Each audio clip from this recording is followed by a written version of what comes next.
Get started. Hi, everybody. Welcome to Café Sci with Carnegie Science Center. My name is Brad Peroni, and we are very pleased and honored to be joined by Dr. Davina Durgana this evening. Dr. Durgana is a report co-author and senior statistician on the Walk Free Initiative's Global Slavery Index and senior multilateral engagement advisor for the Mindaroo Foundation. She is an American Statistical Association Statistical Advocate of the Year, internationally elected Vice Chair of Statistics Without Borders, and a Forbes Top 30 Under 30 in Science for 2017 for her work on statistics. There, I messed it up again. Happens to everybody. Security theory and human trafficking. And before I turn it over to Dr. Durgana, I would be remiss if I didn't thank our sponsors this evening. Café Sci is presented by PPG and sponsored by Cook Myosite, so thank you. And thank you to anyone out there who has made a donation to Café Sci. This is a free program that we are honored to provide to everyone in the Pittsburgh community, and your donations help to make that possible. So for everyone who has donated, thank you very much. Without further ado, I'm going to pass it over to Davina. And I know we had some folks saying they had problems seeing you before. So if anyone has that problem, let's go ahead and put that in the Q&A and we'll see if we can figure that out as we go. But without further ado, Davina, take it away. Yes, thank you. So, hi, everyone. Thank you so much for joining us tonight. I know there's a lot of demands on our times these days, and I'm really excited for you to join us for a little bit of an exploration of how we can use statistics and math in the fight against modern slavery. So, to start, we're going to talk today about how we've used statistics over the past decade to do one of the hardest jobs in the world, finding people that are deliberately hidden. Basically, the group that I work with, it's one of the largest foundations in Asia. We're called the Mindaroo Foundation, and we work across a wide array of initiatives. These are just some of the initiatives we work on. Of course, our Walk Free is our initiative to end modern slavery, but actually we do a lot of work around making cancer non-lethal, promoting childhood development, really looking at Indigenous parity, and not just in Australia, but around the world. One of the really important things is to realize that so many of these issues are interrelated. So when we talk about modern slavery today, we're also going to talk about a project we're working on slavery at sea, which has a really interesting intersection with our Flourishing Oceans team. So we're really looking forward to a lively discussion today. This is the big number. So 40.3 million. This is the number that we worked on with the United Nations and agreed based on the largest global survey research program on modern slavery in the world, that on any given day in 2016, there were 40.3 million people in a form of modern slavery. More specifically, that was 24.9 million people in forced labor, and I'll go through the industries in a second, and 15.4 million people in forced marriage. You're going to have a really cool opportunity for me to give you a sneak peek at this amazing report we worked on this year called Stacked Odds, which looks at the role of gender inequality at every stage of a woman's life, from conception to late adulthood, and how we're disenfranchised in many ways all around the world, and how that can lead to higher vulnerability to modern slavery. On an interesting note, just the very decision to count forced marriage as a part of this global number on modern slavery had immediate policy implications. What this meant was that people who were now invisible, forced into these marriages, children that were forced to marry at a young age, or were using tribalist dual legal systems, such as in Morocco and Egypt, where child marriage is illegal. But if you have a community or a local religious ceremony and then become pregnant with a child, you can then circumvent the law's restrictions on forced and child marriage, because you will have extenuating circumstances that necessitate such a relationship. So things like this are happening all over the world. But until we decided to really very solidly tie our issue of modern slavery and forced labor to forced marriage, it was actually something that wasn't really addressed as much as it needed to be. We're really proud that the decision of even what to count led to changing the lives of women around the world. And at least that's the policy focus that we're taking to try to make that better. The top 6 industries might not surprise you. So one is domestic servitude. There is, it's one of the hardest industries for us to find because these are people stuck in private homes, often unable to leave and interact with the public sphere. Sex as an industry also has a lot of modern slavery in it. Construction, Carol had a really interesting question earlier about the UAE, and a lot of South Asian and Southeast Asian workers are migrating into the UAE for these types of jobs that often are very exploitative. Fishing, which is the Slavery at Sea project, I'm really excited to be a part of. And basically the really interesting thing about fishing is that these guys and women occasionally are stuck on trawlers in the distant water fishing fleets. But because we have something called transshipment networks, which are very large refrigerated frigates, they actually go out and meet these boats in the middle of these deep waters so that you can have a situation where some boats and sailors won't actually set foot on shore in up to 7 years. They're often prevented from being able to speak each other's languages so that they can't organize some kind of coup. And often they're forced to consume poorly filtered salt water, and they're malnourished and abused. And this is a terrible situation, but something that we have some really interesting developments on that we can touch on later. Agriculture is often a highly exploitative industry, especially when there are limited protections for undocumented and day laborers, especially in the United States. And of course, manufacturing. And that includes a lot of industries. Toy manufacturing, for example, employs a lot of young children throughout Southeast Asia, and it's often very exploitative. But what is my job? So my job is to find the hidden in uncontrolled spaces. That is the hardest thing about my work, and actually the most exciting. What we do in survey research is really to look at a country and to figure out what our best chances are to identify these hidden populations, people that are deliberately kept from public view. But what's really compelling to me is that to get really good at my job, I need to go and find the people that are not readily available, that aren't even in our cities and towns. And so we do a lot of work with forced conscription and combatants, and that's in Eritrea, Burundi, Rwanda, Colombia, and a lot of other places. We look at illegal logging in the Amazon. I mentioned earlier that a lot of these issues are interrelated. So when we're talking about deforestation, we're talking about the world's largest rainforest in the Amazon being illegally logged through forced labor. I mentioned a little bit about our deep sea slaves, and something really exciting is another victory for numbers and policy. But a few friends at Greenpeace and I actually lobbied with the Department of Labor's curators of the list of goods made with forced and child labor. And we were really adamant that it was important that we look at Chinese and Taiwanese distant water fishing fleets. And we think about very clearly, what can we do to hold them accountable? One of the most compelling tools that the US government has, one of the few governments in the world to do this, are called withhold release orders. We don't allow, to the extent that we can, Americans to unwittingly purchase these goods if we can stop them from being imported into our ports. So what was really exciting is this year, our colleagues at the Department of Labor did an amazing job when they single-handedly, with just the inclusion on their list of distant water fishing fleets from Taiwan and China, stopped in its tracks 2 of the largest distant water fishing fleets in the world and automatically spurred conversations about reforms that needed to happen. Of course, we live in a world where irregular migration and refugees are a huge challenge.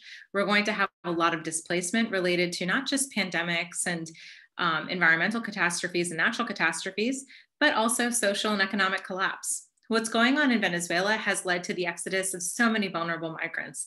I recently concluded with our team a research study on the Colombian border cities and how they're dealing with Venezuelan migrants in the sex industries. And it's horrific. These were places that were already relatively unregulated in terms of borders, and now all types of criminal networks have been able to flourish in these environments. One thing that I always like to note is that I have worked in this field for a very long time, and one of my colleagues had insisted that every type of modern slavery could be found in the United States, with the exception of child soldiers. And I was fortunate enough to spend some time with my sister in the south side of Chicago while she was working with AmeriCorps. And what I was able to see from the children that she worked with that were involved in youth gangs in places where law enforcement couldn't effectively protect their populations was actually that they were very akin to the same types of manipulation and tactics that a lot of the child soldiers we've seen have been exposed to. So before we start thinking that this isn't an issue that affects us or that it isn't in our backyards, I'm definitely here to say that the nail salons that you go to, the restaurants that you eat in, it may be worth a second look at the kinds of hours and the kinds of conditions that the short order cooks or that your manicurist might be subject to, because modern slavery is in every country and it's especially in ours. I'm one of the authors of something called the Global Slavery Index. We're really excited because we are effectively the world's leading resource on a country-by-country assessment of modern slavery. The two pieces that we'll talk about today are prevalence, or the size of the problem, and vulnerability. When we measure modern slavery, we really look at, as I mentioned, forced marriage as a deliberate inclusion. We looked at forced labor and exploitation in children and adults, and that's partly of our survey research program, which was 48 countries in 2018 as a sample of the world. We have even more research, really exciting research going on right now. And to the extent that we can, we work with partners like the International Organization for Migration to understand forced sexual exploitation. But it's not just about numbers, right? These are people's lives, this is context. For all of our surveys around the world, we also seek what are called open-ended questions, but verbatim. So in people's own words, what are they experiencing? And it's heartbreaking, because what we can see is that these types of exploitation are really happening everywhere. Whether people are having their papers and their passports withheld, or whether they are physically detained, or if they're just stuck in debt bondage for generations. This is happening all around the world, and it's affecting millions of people's lives. I'm really excited to talk about the vulnerability model because I actually created it. This was one of the things I did with my PhD dissertation. Was I created the first risk model for minors in the United States, looking at both forced labor and sex for foreign national and US citizen children. What was really interesting is that when you look at risk modeling, it's not just in this situation, it's not just relevant to one country. For the Global Slavery Index, we're looking at all of the countries that we cover. So it's really important to understand that risk modeling will look different depending on the specificity or the level of analysis. In this case, when I'm looking at risk globally, there are 5 things that generally keep coming up. Governance issues, instability is by and large the most significant indicator of risk to modern slavery. Can your government protect you? Are your legal systems capable? Then there's a lack of basic needs. This comes down to the question of social safety nets. Can people actually get the food that they need to survive? Inequality comes up next, and this is something that affects developed countries as well as underdeveloped countries. Disenfranchised groups, or the way that we treat the society's most vulnerable groups, is a huge indicator of risk to modern slavery. And something I always hate to say, but in the United States, I work a lot with schools and children and parents who are very concerned about their children's well-being, as well they should. One of the things that's really interesting, though, is that it is really so sombering to have to say this, but generally speaking, a child who's well cared for and whose parents would call an Amber Alert and whose local police department would believe that that child was actually missing and not just a truant or a runaway is less likely to be exploited in modern slavery than the very many runaway and homeless youth that are in every one of our American cities today. These are LGBTQ youth that are forced to run away from home. These are people fleeing abusive or domestic violence situations. These are the children that we have in our own societies and our own communities, and they are extremely vulnerable to modern slavery. So one of the things I always tell all of the parents that I work with is there's so many ways to protect your children from very many things. Traffickers might be one of them, but really it's always worth a bit of vigilance. The thing is, though, you should be very concerned for the kids that you see on the streets or the homeless people that you may be passing on your way home. It's an interesting situation in a country like the United States, especially from the global perspective we have working on countries around the world.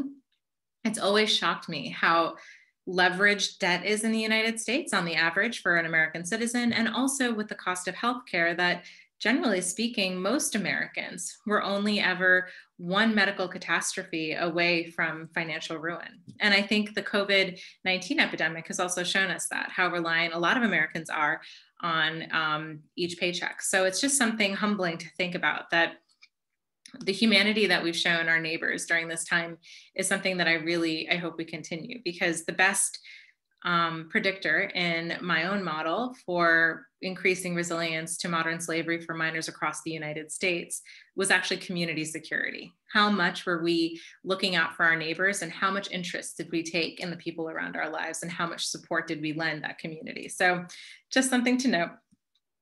And then finally, of course, effects of conflict.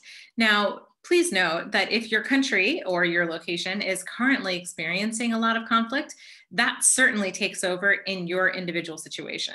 But on average, there's just not as much conflict as there are governance issues in the world. And so, generally speaking, on a global scale, that comes in fifth. But again, it's all relative to where you are and what you're working on.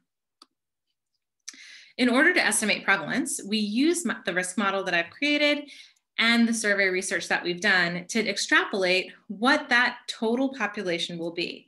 Then we disaggregate by regional profiles based on the country risk scores, and then we determine how many victims there might be per country.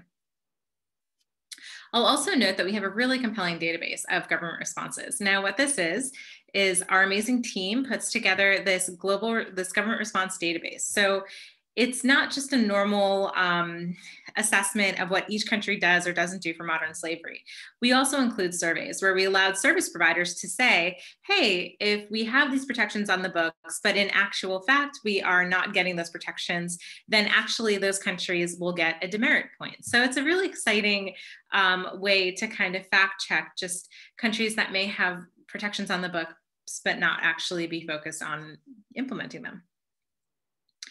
But it's not enough that we do the research. We are much more than just a research firm at Walk Free. So we have the Global Slavery Index, which does all of the amazing things we do. And I think it's really worth noting that our whole Global Slavery Index team is all female, which is just very exciting.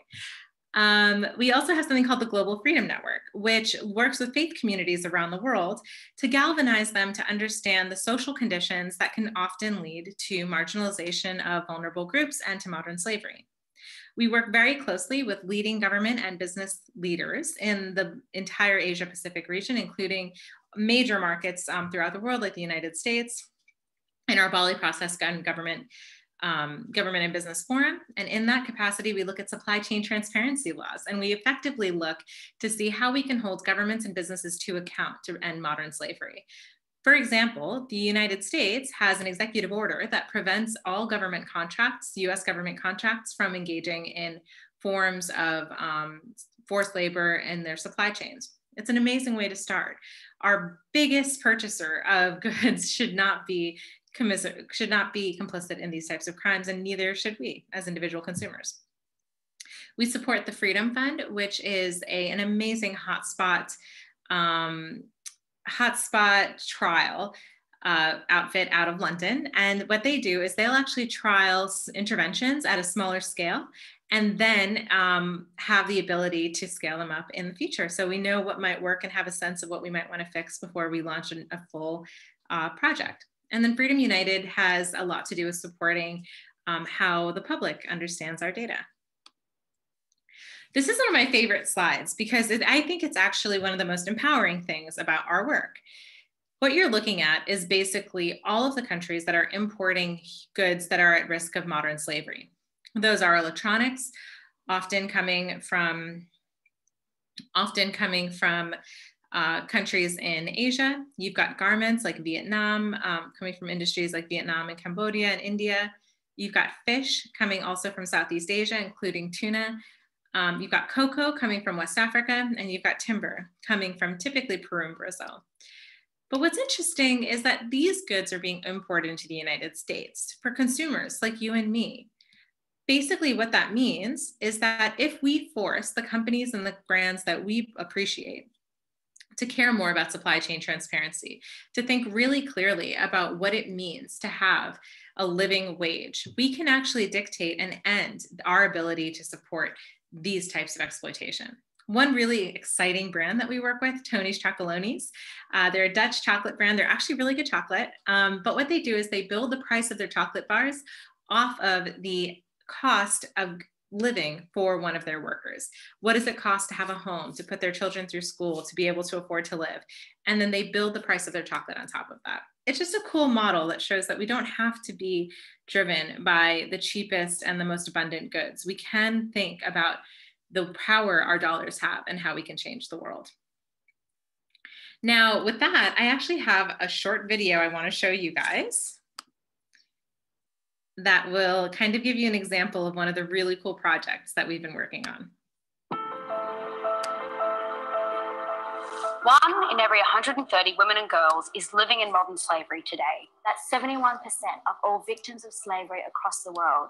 Not only do women and girls account for almost all cases of forced sexual exploitation and forced marriage, they also make up the majority of victims. Can anyone hear it or no? We can hear it, but you'll actually need to switch your screen sharing over to the browser that's showing. Oh, sorry. Are you not? Just kidding. Sorry about that. Yeah, that's okay. Let me do that. You think I'd be used to it by now, right? All right, let me start over. Sorry about that, guys. That's good? Okay. 1 in every 130 women and girls is living in modern slavery today. That's 71% of all victims of slavery across the world.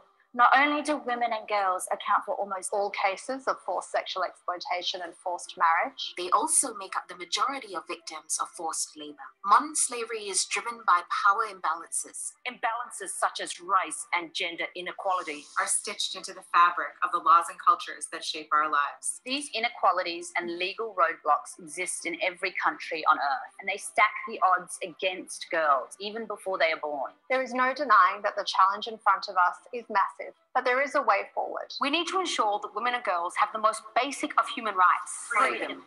Freedom. Freedom.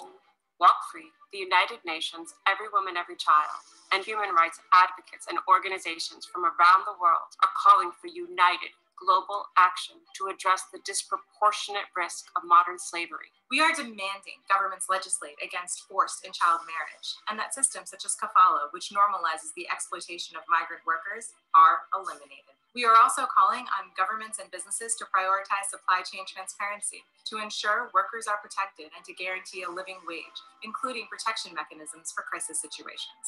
We need a shift in global thinking. A new normal where girls are equally valued and respected. Every family, society, and country must unlearn the social norms that have put girls at a disadvantage, and the work must begin now. It's time we unstack the odds for women and girls. We can end modern slavery in our lifetime. We can end modern slavery in our lifetime.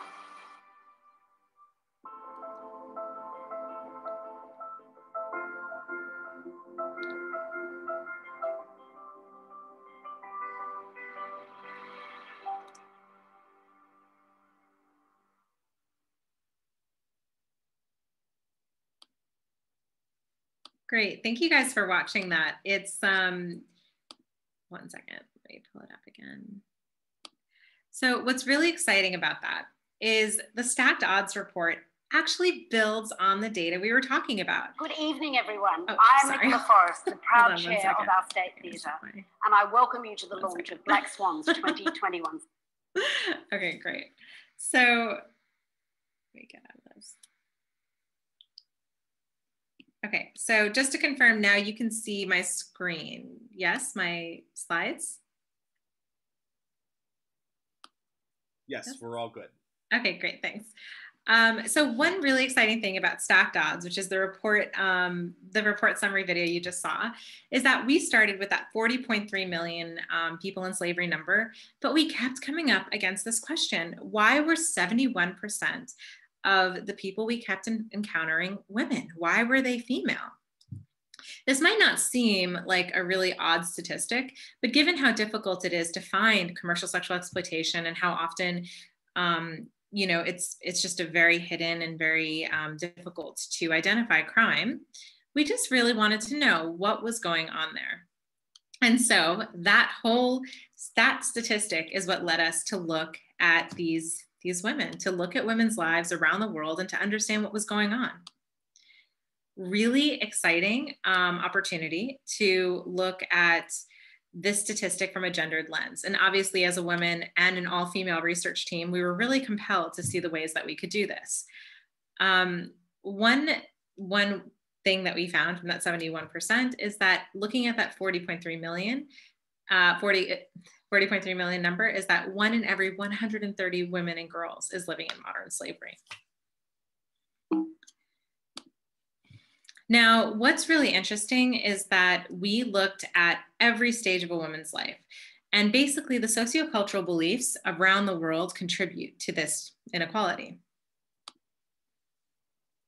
What's really interesting is starting at conception, there's often son preference being practiced. And this has been a situation in India and China. And what's really compelling is that the one-child policy coupled with son preference in China has actually now, a generation later, led to a huge influx in forced marriages because there are just not enough marriageable women.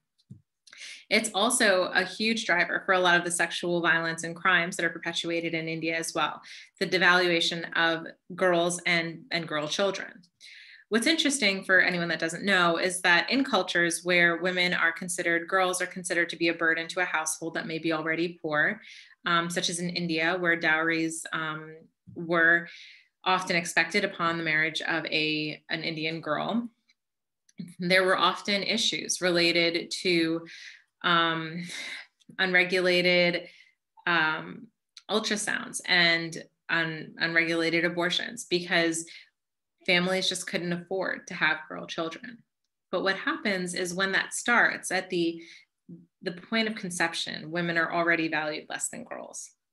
When they do make it to that point, when they're born and they make it to infancy, they're also less likely to go to school. 15 million girls every year will never go to school, and that only increases their risk to forced labor and child marriage. They're also less likely to finish secondary school, even if they make it to adolescence. They also have experienced forced sex in their lifetime. Sexual violence is a huge issue women around the world face. And then adulthood. I know even many of us have faced a lot of gendered roles in our households during the pandemic. Being home more, it's often the case that women do over 2.5 times the amount of unpaid care and domestic work that men do, regardless of any other work obligations we may have. And also less than half of all women participate in the labor force. Since the beginning of COVID-19, we've also lost way more women in the workforce than men. And those were women that were able to do their work remotely. Globally, there are 122 women in this age category in adulthood that are in extreme poverty for every 100 men in the same age category. But it doesn't end there. Then we get to late adulthood. We have so many widows that are not only shamed and excluded from their societies, but also denied rights to their property and land, often being forced to marry the brothers of their deceased spouses, or even to be passed on to the care of other male relatives. It's really interesting what goes on at every stage here, and it just makes us realize that from birth, from conception onwards, every stage of a woman's life is plagued with very many opportunities for vulnerability and risk to exploitation. Now, what's really interesting is that when women are more likely to end up poverty, they're more likely to also work in riskier sectors. Domestic work, manufacturing, a lot of agriculture, construction, a lot of things will happen that place women in these types of situations. But it's improving. What we can do is improve better education access for women and girls. We can improve more economic and vocational training, and we need to change these gender-based stereotypes. And part of that, I think, is also included with having our talk here today and just talking about the really cool work of an all-female team in STEM. I'm so proud of my colleagues and the work that we do, and all the women I know in STEM, even the ones on this call. I think there's a way that we can really change the world and change those gender stereotypes, and I'd love to just see more of that as we move forward. But with that, I'd love to open it up for Q&A. Does anyone have any questions?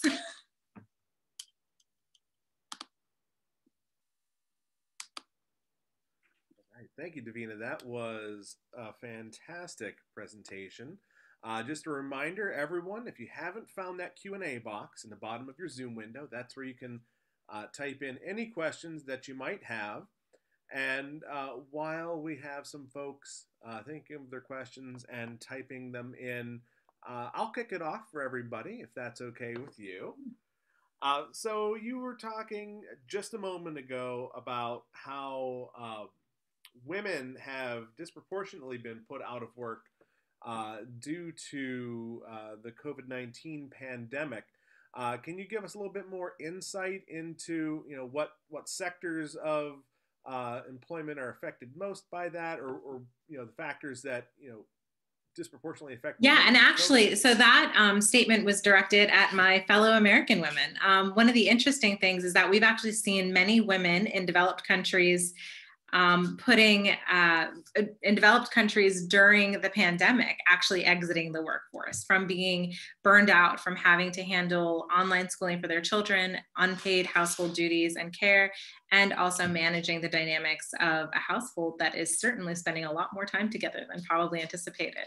But what's interesting to me is that I work on an issue where I see a lot of variation in how exploitation is experienced all over the world. And what's really interesting is that it's very difficult and very rare for me to ever find something in this work that actually resonates with things that I even see in my own life. And one of those things is this idea that girl children and gender biases in education really are an issue. And I think, Brad, you're probably aware of this too, from the American Association for the Advancement of Science's If Then initiative, looking at trying to get young girls to see themselves as being able to do STEM careers. I mean, the fact that we're even having a conversation like that is wonderful, but the fact that it's necessary also implies that these harmful gender stereotypes are still persisting in our society.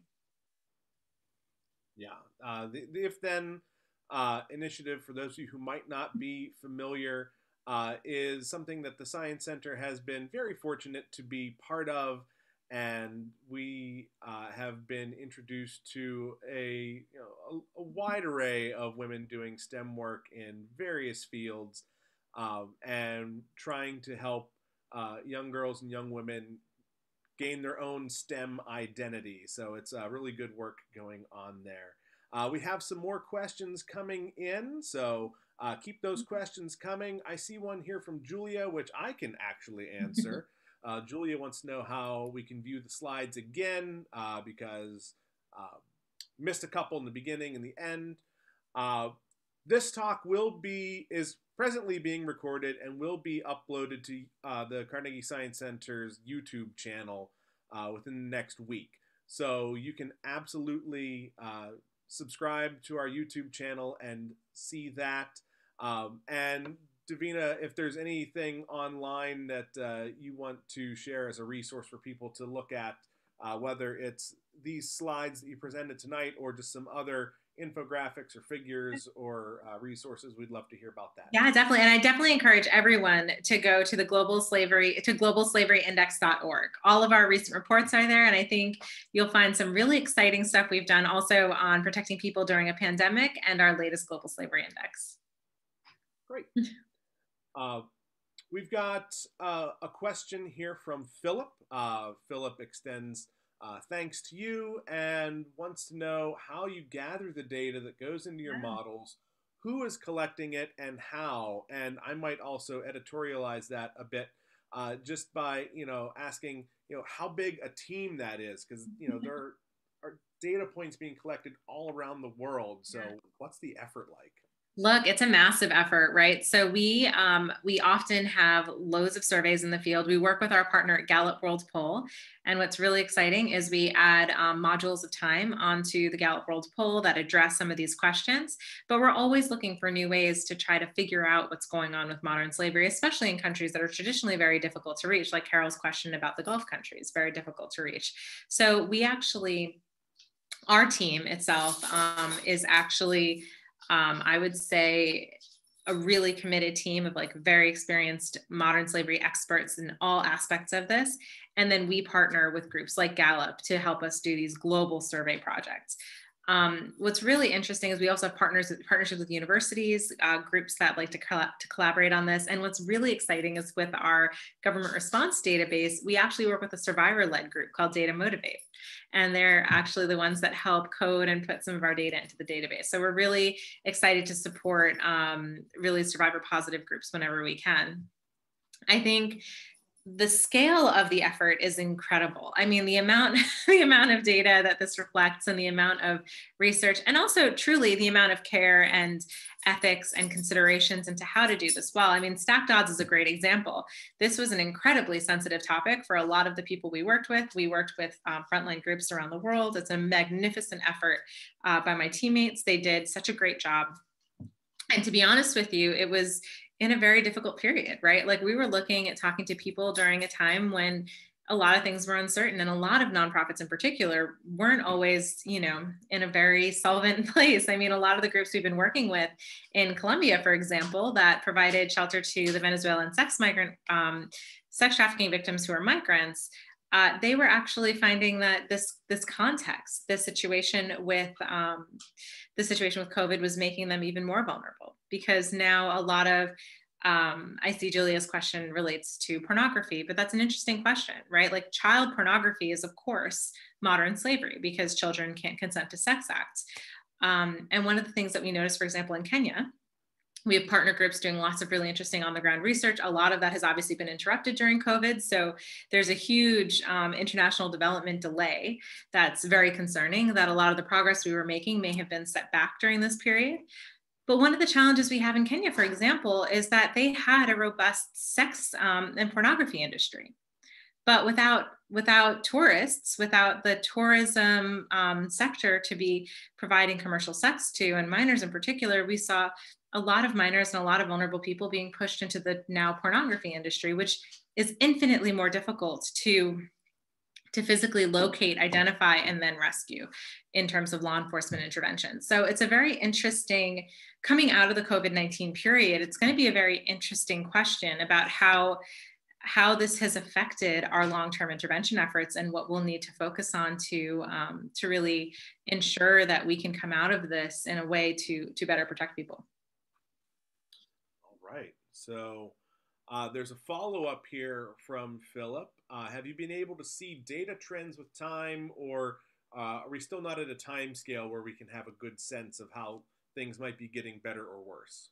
Yeah, thanks, Philip. So look, we started with the Global Slavery Index in 2013, right? We had a 2013, a 2014, a 2016, and now a 2018 index. And we're now putting together our next one. I would say that with each iteration, we've drastically improved our methodology. So our philosophy is that our initial, like any effort is better than nothing. And I've seen, along with my teammates, so much progress that's been made just in the way we design our questionnaires, the way that we design our sampling frames, the way we think about getting this data, that I'm really grateful that we took that initial step when we did, because I think it's led to the progress we're seeing now with the UN and a lot of other really valued partners. I would say, though, that it's not quite comparable because of those methodological changes, but we are moving to a place where it will eventually become, we'll be so happy with our methods that we will bed them down, and we will feel like there's not much more iterative improvement that can be made. But, you know, science is an iterative process. So we've had to really balance that need to improve our methods along with our need for comparability. And I think that's something that we take very seriously. So in terms of trends over time, because it's not directly comparable, I wouldn't necessarily want to say that we can see that yet, but I think we're getting very close to a place where hopefully we can soon. Right. We've got a question here from Brian. How can the use of forced labor in electronics manufacturing be combated when the manufacturing capability for certain components may only be available in countries with few protections? Thank you, Brian. I am so glad you asked about this question. So cobalt is something I think about all the time. Obviously, I'm using a computer now that has cobalt in it. My smartphone has cobalt in it, just like yours does. And where does cobalt come from? From places like the Congo, where next to enriched uranium fields, we have little children tunneling underground, being collapsed upon in those tunnels, and effectively being buried alive for cobalt. What's really interesting is there's actually an exciting group of legislation that's coming out that's looking at big technology and their culpability in terms of understanding this. Also, keep in mind, there are some cobalt-free alternatives coming out soon. I believe Tesla is coming out with a cobalt-free smart car, and there'll be other alternatives. But one of the interesting things is that with all supply chain transparency, the margins of profit that every single one of these multinational companies is reaping is significant. There isn't actually a logical reason why we couldn't make these industries safer. I mean, really, it can be done. For example, there's a bit of a controversy in terms of some of the major tech companies and a Matoshi, what was known as a Matoshi model site for cobalt mining in the Congo. The bill of goods that was sold was that this was going to be something that was very something that was ideal. There were big fences, there were children in school, there were uniforms, protective gear, all of this. My colleague Siddharth Kara is doing some really amazing work on a class action lawsuit looking at exposing the ability of these groups to actually hold those types of standards to account. They're not impossible. And the real challenge with things like that is that it's an amazing profit margin, like between what the actual people who are producing those goods, like the laborers, like the value of their work and their lives really, compared to the immense profit margin that like the actual companies are reaping. It's hugely disconnected. And it's not just cobalt, right? It's also this way for cocoa. The cocoa industry coming from West Africa has the same exact challenge. We see that also with cheap garments from Vietnam and China. You see it with rugs from Nepal and India. You see it with, I mean, fish and tuna from Southeast Asia. I mean, there's been some really compelling investigative journalism. But to be honest, it's not necessarily the problem that we shouldn't eat tuna or that we shouldn't necessarily use cobalt. It's that we should be upholding, especially these multinational companies. They can, I mean, it's not a very popular idea in a capitalist society, but like they can use some of that money that they're making, some of those profits that are being redistributed to their board members and to their shareholders. They should, and they should be compelled to do this, to have a minimum safety standard. That means that people aren't needlessly dying. Children aren't losing limbs and appendages to get the chocolate we need for Halloween. But the easy way to do that is to legislate it. So lots of countries like the United Kingdom, Australia, France, I mean, they're looking at supply chain transparency laws that do necessitate exactly this, that companies that operate after over a certain amount of gross sales per year are required to really think about their supply chains and affirm that this isn't happening. There's also a lot of firms that do social compliance auditing, which means they'll visit random factories and ensure that human rights standards are being upheld. But remember, this is also a really big challenge because what we're trying to do is to ensure that this doesn't perpetuate, that this isn't a system that like our grandchildren are still confronted with. And part of it was that, to be honest, a lot of us didn't know what the conditions were like. I mean, the globalization of technology and information has made all of this information, and especially worker voice. So people who are experiencing these types of exploitation are able to speak out more vocally now. They're able to come forward, record their experiences, share that information. I think once we now know, we can no longer turn away. And I think that's a responsibility we have to take quite seriously. Yeah. So a lot of outside pressure is the ticket to moving that needle, but any improvement is still improvement. So yeah, and just the fact that we know it, right? The fact that people even think now of like, this is why I love ending on that note about the consumer power, because to be honest, we are the ones collectively who can dictate the terms under which these companies operate. I think you know, in a cancel culture where someone does something that's not acceptable and then they're socially shunned. I think it's something that we can think about in terms of companies. I mean, we can think very clearly also just about consumerism in our lives. We can think about how we purchase and what we think about when we're buying. So, I mean, I try to think about it as well. I tried to plan a slave-free wedding back in 2013, and it was really difficult to understand where the chocolate came from or where the manufacturer, the fabric on my wedding dress was from. But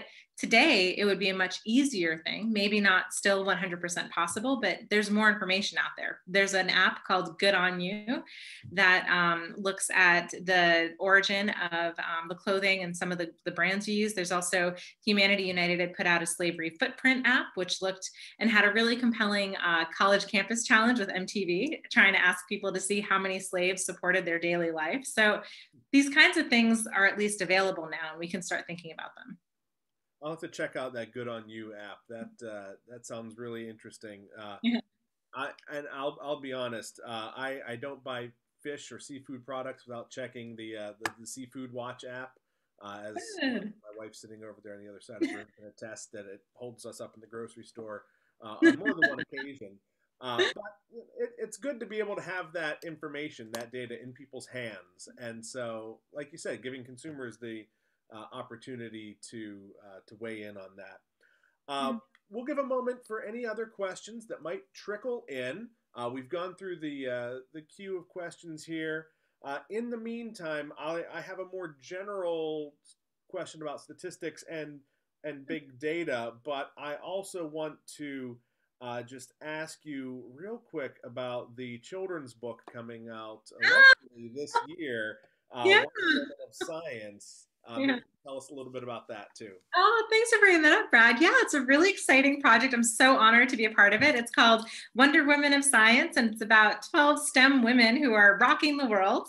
What's really cool about it is that they tell the story of us from being really young kids and what got us into our careers now and who were influences, and they include very embarrassing childhood photos. So you'll get to see a very, very non-adorable Davina go through those very awkward stages, but it was kind of funny because I think it humanized us in a way that I actually hadn't often had an opportunity to kind of share. So people will often ask, like, when did you first get interested in science and math and all of this?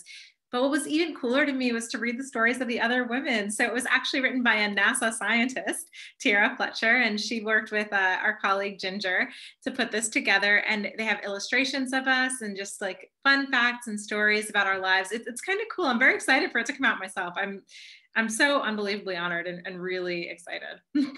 I can't wait to see it for myself. And once it comes out, I'll make sure I give a tip to our Explore Store purchasing manager to make sure that oh, thanks, great. that might be good to stock.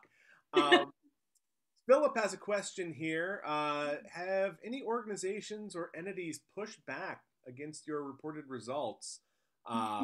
And maybe you can talk a little bit about that. Yeah, thanks, Philip. So as you can imagine, we may not be the most popular group out there with some countries. So for example, one country we came after quite seriously in 2018 was North Korea. Surprise, surprise, we are convinced that there is a lot of forced labor in North Korea, especially in political dissidence camps. And especially now, the US government has taken a really amazing stance. Again, our colleagues at Customs and Border Patrol, who don't often get a lot of good PR, obviously, but they are doing something really amazing with withhold release orders. So what's really cool is that once we started understanding more about what was going on in the Xinjiang region of China with the Uyghur population, that's a Muslim minority group in China, they've been systematically oppressed and put into forced labor camps. Their hair has been sold in the United States. Cotton and apparel has been made from their labor, their forced labor, and sold. And so actually we just recently, the United States government just this year put out a withhold release order on products coming from Xinjiang. Now, what's interesting is that's a huge statement for the US government to say, look, there is so much exploitation of this population in this region that we actually we have enough evidence to say they cannot send things here. To be honest, we say the same thing about North Korea. Now, what they do is they'll try their best to go through other routes to get their goods imported to us. And why? Because our consumers are powerful. We Americans spend a lot of money.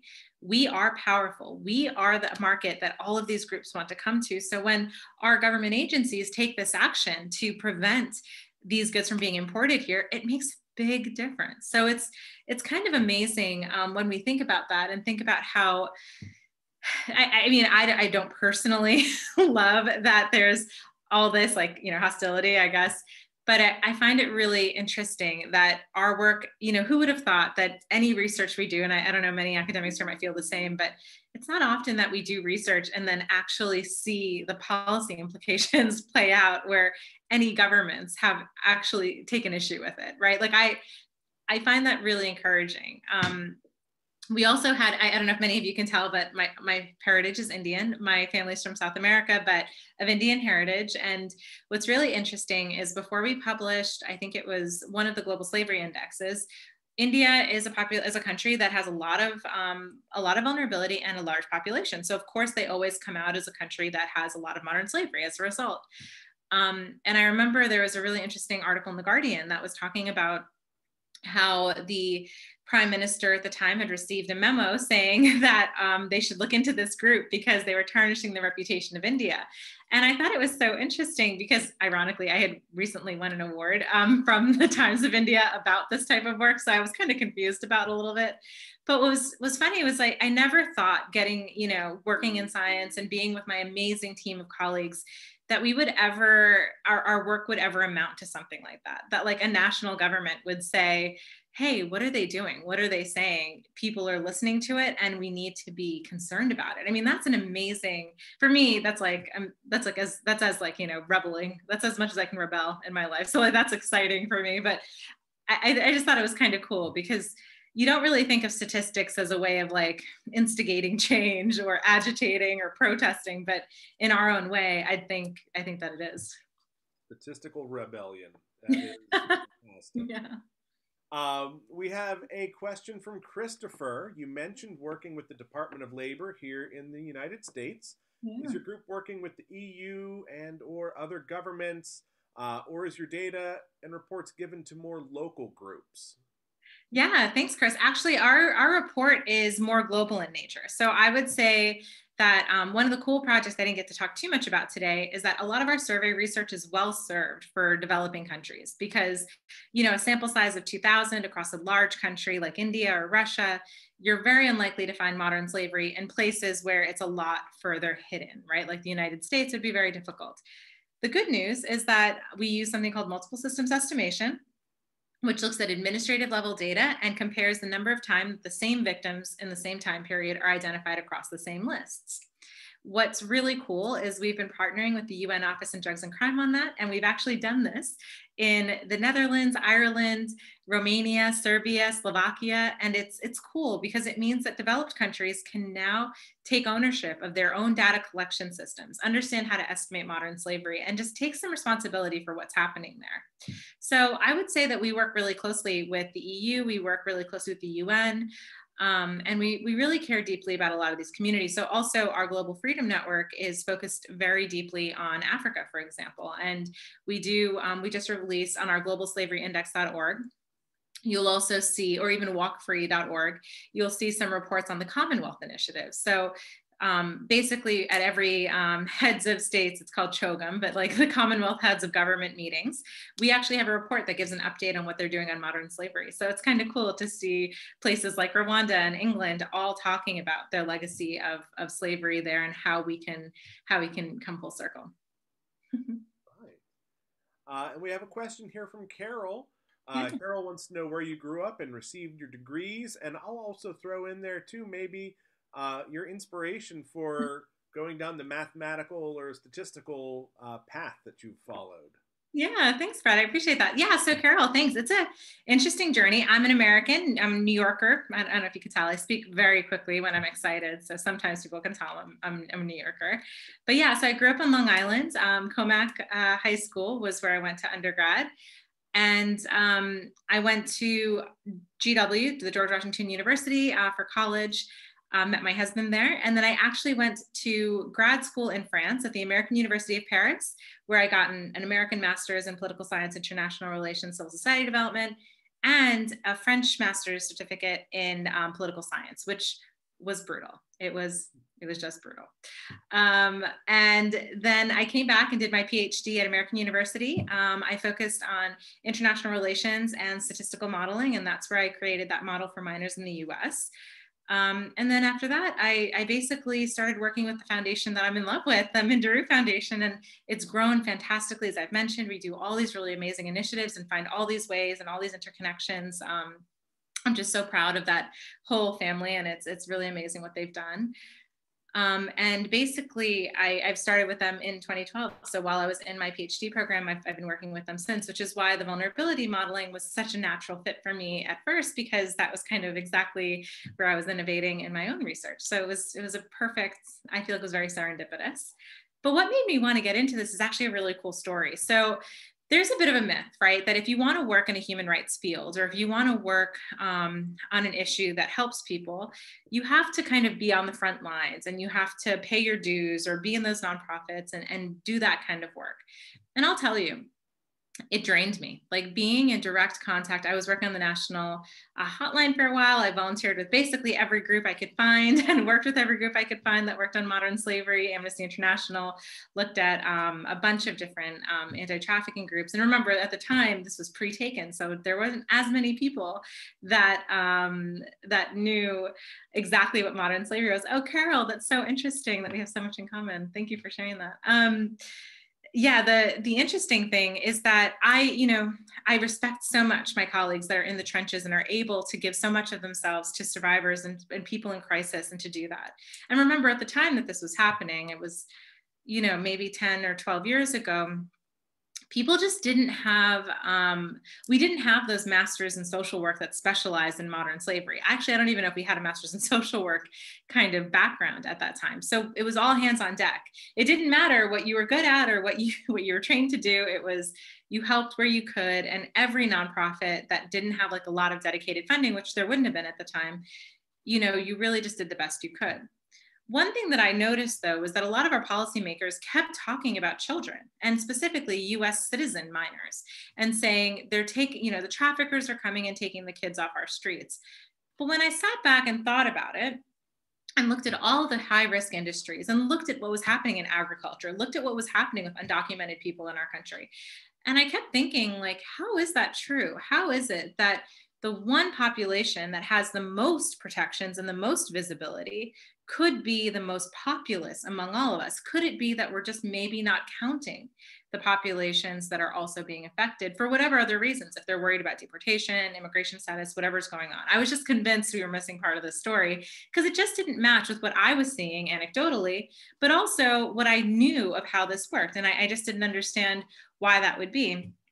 So as I started my PhD program, I knew I was good at math. I actually preferred, I love foreign languages. I love talking to people. I love that part of it. And I thought, if someone has to do it, if there has to be better data in my field, like I'll do it. I'm thrilled to be able to work on this. I can definitely make this happen. So that's where I focused on statistical modeling. And I have to say, even then, we didn't offer R classes during my PhD program. Like, I had to go to a statistics camp for professors where we taught ourselves like Bayesian hierarchical modeling and things that, typically now a lot of people teach themselves or maybe can have classes to do. But it was kind of an interesting thing where, the more statistics, the deeper I got into that, the more tools I had, because I knew that I was going into a world that had imperfect data. I knew I was going to be in the field. I knew I was going to have data that was not great, but I was going to have to make the most of it. And that's kind of where my love for math kind of came out. Like, no matter where you are, no matter what the situation is, it cuts through. There's a lot of bias you can build into models. Of course, I don't want anyone to come away from this thinking math is objective and completely different. And especially from an artificial intelligence and machine learning background, of course, we can build in bias and all of these issues into models. But what's cool is that these numbers, they tell a story that we might not have been able to foresee. And that's kind of the narrative I wanted to share with you guys tonight about the whole idea with stacked odds and the women and girls, it wasn't that we came into this wanting to focus on women and girls. That was what the numbers told us. And that was the answer. That was basically, we knew what the reality was and we wanted to know the why, which I thought was just a really cool way to kind of come about it and to come up with a bunch of policy recommendations. Fantastic. And that's the kind of, very interesting, full circle sort of property of math. I mean, a lot of people have a very particular idea of what a person that studies math does. And that is basically, they just do it for the rest of their life until they die, and maybe they do it too. So it's refreshing to get some insight into not only how this is used in a way to, help people out in the world, but also just showing that every field can probably benefit with a deeper appreciation and understanding of mathematical principles and logical, rational thought. So it's a fantastic story. And also on that note, Statistics Without Borders does offer pro bono statistical assistance to NGOs, local governments, national governments that need it. So feel free to check out statisticswithoutborders.org, and we'd love to help you. Fantastic. That's a great plug. Well, I haven't seen any more questions pop in. There have been a couple folks who did type their thanks and, their regards that you had a fantastic presentation and a wonderful talk. I would like to echo those sentiments. It's been our pleasure and honor to have Dr. Davina Durgana here with us this evening for Café Sci. Before we go, I would also like to let everyone know that next month, Café Sci speaker will be Sarah Bailey, and Sarah works for the Center for Biological Diversity. She's located in Buffalo, New York, and she'll be talking to us about human reproduction and population trends and how that impacts ecosystems. And it should be a rather fascinating talk as well. So I hope to see you there. And if you love Café Sci and would like to support and help us, the best thing you can do, other than tuning in from month to month, is to share this with a friend and invite someone new to join us for Café Sci. Looks like Julia came in with one question under the buzzer there right after I was starting that outro. Julia says, is the statistics lower now in some of the places you've studied or gone to? So have we seen some improvement through the data that you're collecting? Yeah, Julia. So actually, what we've been finding is that as our methods have improved, we've actually been able to find more people than we were able to before. But that doesn't actually mean that the problem's getting worse. I think looking at the environment, looking at the many policy actors, the many law enforcement officers, local law enforcement officers around the world that are now trained to identify this, the many nonprofits that now help. So we even have homeless shelters and runaway and homeless youth groups knowing what to look for and getting the right kinds of assistance. I think that in no question in my mind, and this is just me speaking from my perspective, has this become a worse world for victims of modern slavery. I think globalization, I think the pandemic, I think a lot of things will make a lot of people vulnerable to exploitation. But we've done so much work on these resilience systems and this awareness raising, and that these things are so much more visible now than they were definitely 10 years ago. I mean, 10 years ago, if I had said in this talk tonight, I would have spent half the night defining what was happening. I would have said, no, it's not just Moldovan women in the sex industry. I would have had to kind of go into a lot more detail about that. And I used to have to, but now we're in a world where a lot of people have a very interesting baseline awareness of the issue and are very conscious consumers. Like even Brad's out here checking his seafood before he buys it. I mean, it's amazing. It's so ubiquitous, this interconnectivity and the sharing of data. So what I would say is that the numbers are going up, but I think that's because we're getting better at finding people. There are always going to be people we can't find, right? Even the 40.3 million number we always say is conservative because it's extrapolated from what we can find based on surveys, based on our best efforts. But I will say that I think even though these numbers will probably continue to increase until we stabilize basically the best methods of finding people, I do think that the overall environment, in terms of what people can do, what the community can do, what the governments can do, what kind of resources and money is going into this field, I think that is definitely making the world a bit safer. That caveat, of course, is the huge spiky COVID-19 molecule in the room, because certainly this has not been a good situation. I mean, and it's not just modern slavery, of course. We've seen increases in domestic violence, poverty, just a lot of things that we're very concerned about. And I personally lose sleep thinking about all of the people that are in situations right now that could have been found if their neighbors were able to access them, the amount of people that are suffering in silence, and just know that we're not giving up. Like we know this is happening. We're thinking of you. We're trying to find ways, all of us are trying to find ways out of this pandemic, but we will not forget, or we can never forget, that this is going on. So even like domestic servitude. So people that are stuck in people's homes during this time, like just don't give up hope. Like we will do everything we can. And you know, it's a really tough thing, because I think if this pandemic had happened even 5 years earlier, it would have been a much more devastating situation for a lot of people than it even is now, because at least now there's just a much greater level of awareness. And again, this isn't just us as consumers. This is us as neighbors, as people that can actually keep an eye out or ask questions. If we think that the people that are making our food for us at our favorite restaurants, if we think there's something wrong, to ask that question, to find out from our nail technicians or our massage therapist, to understand, like, hey, are those, you know, how are you doing? What's going on? Just to be a little bit more aware of the people around us, because certainly it happens everywhere. And there's no country in the world that's immune to this. Well, very interesting thinking about the way that pandemic timing would have made things play out differently for a lot of people. Yeah. And you know, this work sounds like it's a real candle in the dark. And so that is appreciated, and from all of us here, we applaud all the work that you and your colleagues are doing in this field. Thank you. Oh, we so appreciate it. We want to encourage you to keep it up. So thank you. I'll show you that. They'll be very excited. They're an amazing group of women, really amazing. Well, thank you so much for joining us, Davina. It has been our honor and pleasure, and we will see everyone out there, and hopefully some of your friends, for the next Café Sci, the first Monday in February. Thanks, everybody. Carnegie Science Center, this is Brad Proney. Have a great night. Everybody. Bye, Brad. Thank you. Thank you.